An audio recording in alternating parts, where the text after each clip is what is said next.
Welcome back, all of you rock and roll headbangers. It's another episode of The Greatest Music Producers.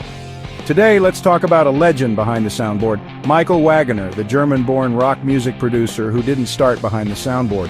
He started with a guitar. Born in 1949 in Hamburg, Wagener was the original guitarist for the metal band Accept.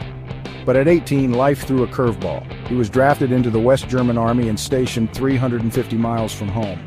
Practicing with Accept became impossible, so he quit the band. After his military service, Wagener pivoted in 1972, diving into audio engineering in Hamburg. Through a friendship with singer Dokken, he found his calling. By the 80s, Wagener was a rock production titan. Wagener moved to Los Angeles. In 1981, he produced the first Dokken album and would go on to produce such seminal albums as Skid Row's self-titled debut, which sold 5 million copies in the US alone. Wagener also mixed Metallica's 1986 classic Master of Puppets. He also engineered the single version of Janet Jackson's Black Cat, his only pop collaboration. His sound, massive guitars, thunderous drums, and soaring vocals, Motley Crue, Dokken, and White Lion all leaned on his magic touch. Wagener's genius was in the details, hours spent perfecting every tone.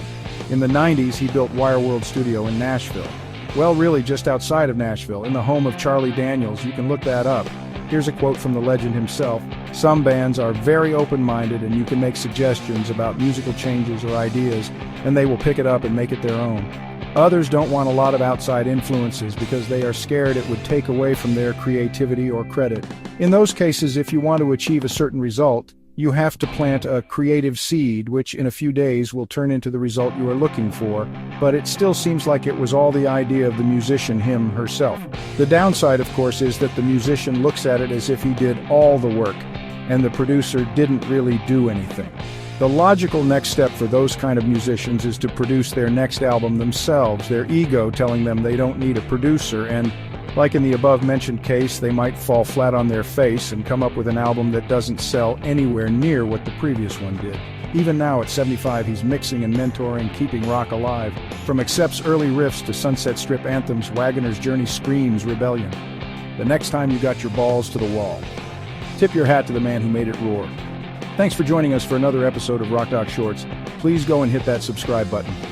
That way you can always be updated when we drop another Rock Doc short or a Here It Is Rock Doc. Peace.